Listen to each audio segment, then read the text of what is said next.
Turns out Disneyland isn't the only company that's catching heat for mistreating its workers. So over the weekend, a staff report by the Senate Labor Committee, led by, of course, Bernie Sanders, alleged that Amazon was aware that its high factory quotas were actually leading to injuries among their workers. And so internal company documents collected by Sanders's investigators show that Amazon health and safety personnel recommended relaxing enforcement of the production quotas to lower injury rates, but that senior executives rejected the recommendations, apparently because they worried about the effect on the company's performance, of course. So the quotas are incredibly difficult to meet, very demanding. And by the way, it's not just in factories. So my husband delivered Amazon packages for a brief period of time after he lost his job due to COVID. And the quotas are insane. I mean, like the amount of boxes that you have to deliver.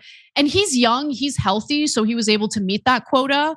And some days he would try to meet the quota quickly enough to take on some of the packages for his coworkers. But that's what it's like. There are people who are not young and healthy, like aren't as mobile as someone like my husband. And so it's a practice across the board over at Amazon. It's the factories, it's the delivery workers, it's brutal. So this report centers on 3 internal studies. The first was Project Elderwand, which is a fun name. So it found that after workers picked around 216 items per hour throughout a 10-hour shift, injury rates understandably spiked. And so it also found that Amazon workers usually pick around 266 items per hour, well over that limit. And so then there's a second study, Project Soteria. And so the company investigators found that the faster employees worked, the more those employees were likely to get injured. And the study recommended that the workers should get more time off work and longer face discipline for missing productivity, no longer face discipline for missing productivity targets. Good luck with that. Okay, so but the report also found that Amazon executives just ignored these findings, didn't care, and just kept going along with what they had been doing. The Senate Labor Committee staff found evidence suggesting that executives were concerned that carrying out the recommendations could lower productivity at Amazon's warehouse or warehouses or hurt the customer experience.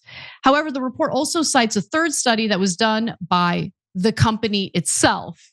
Okay, so in it, Amazon researchers found that there is no link between how fast workers performed their duties and how frequently they get injured. Oh, shocking. I'm sure there's no bias in this study. And Amazon claims this third study basically debunked the previous studies, but I'm not personally buying that at all. So I'm gonna pause and get your comments on this so far, Waz. This is why Karl Marx is a genius, Anna. Like seriously, and his prediction of like the workers' alienation from his own work and where this was all going. Like, just think about this, guys. Like, these workers are incurring injuries of bodily harm. Yep. So that we can get bonbons and antlers for Christmas within 2 days. Yep. That's why these people are getting hurt. Just think about the absurdity of that. It's so that these people are getting hurt in service of you getting your freaking Twinkies in 2 days instead of 4. Yep. Because you couldn't walk your ass to the Ralphs or whatever the hell it is. It's absurd. It's an insane system of doing things. Like the idea that workers should be killing themselves to achieve that end. It's nasty and it's disgusting. And secondly, what I would say is that like Amazon won, they got the customer acquisition.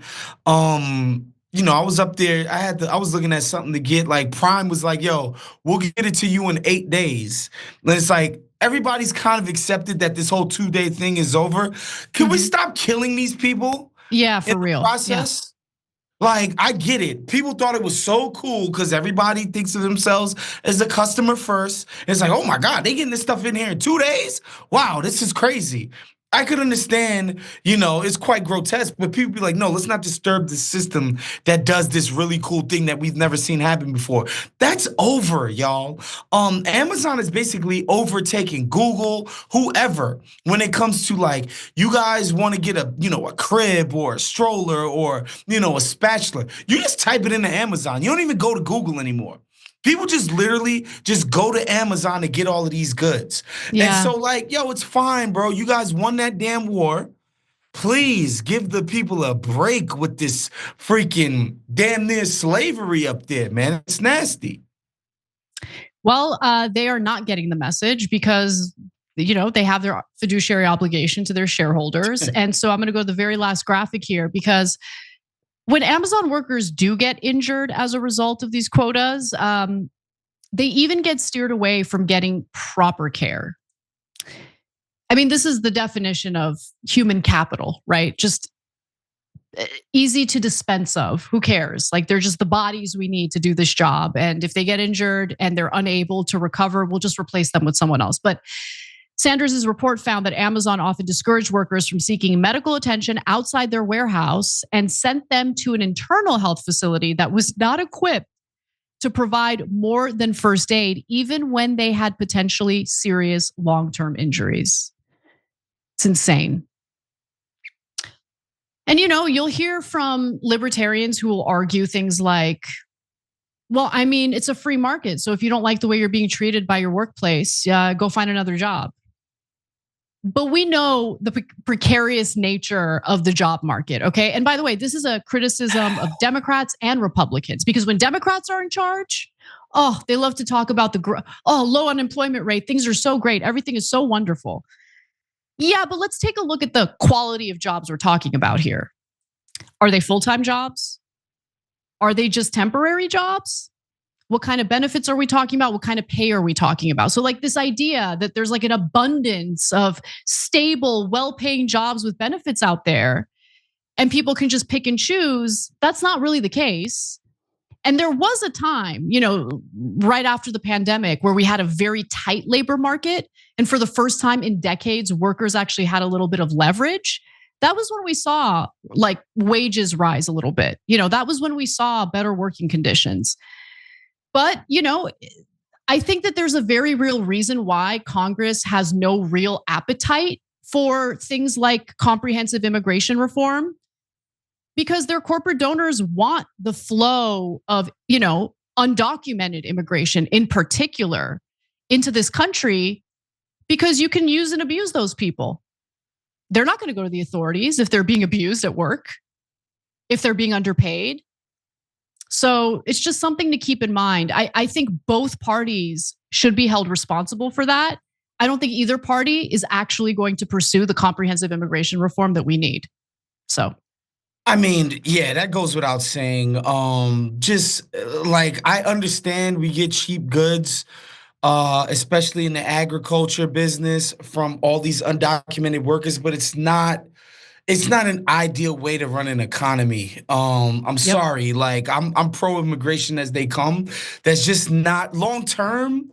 That's just not an ideal way to run an economy. And what I would say to those libertarians, the conditions that workers find the job market in is not from the invisible hand of the market just working its way. No, fam, it's collusion from the capital class together and in cahoots by pressuring the government to do stuff like right to work and crap like that. Like, that's all they do is rig the rules against workers, where, Uber and Amazon and all these people give you like, whoa, whoa, whoa, these aren't full-time workers. They're independent contractors.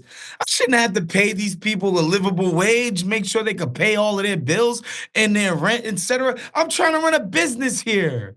Why should I have employees that have dignified work? We can't run businesses that way. Like, it's insane to pretend that like the actual conditions of the labor market are some natural thing that's occurring and not, Yep. the doings and the decisions of individuals within the power structure. This is nuts to even Yeah. make that argument. I totally agree. And one final thing I'll say about this is, look, this is why it was so important to finally have a warrior leading the FTC, someone like Lena Khan, who actually wanted to enforce antitrust laws in order to spur competition. Competition is, look, in this system, in order for it to work, consumers need options. Okay, the consolidation that we've seen in various industries has been devastating to everyone other than the very executives and the shareholders who have invested in the massive conglomerates, the massive merged companies. It gives workers less options, it gives consumers less options, and it allows these massive corporations to increase their prices because they know you have no other choice. So that grocery store merger, the Kroger Albertsons merger that Lena Khan succeeded in preventing, huge. That's what I like to see from the FTC. But as we all know, Trump decided to get rid of her. So I'm not expecting the same type of cop on the beat in the next administration. So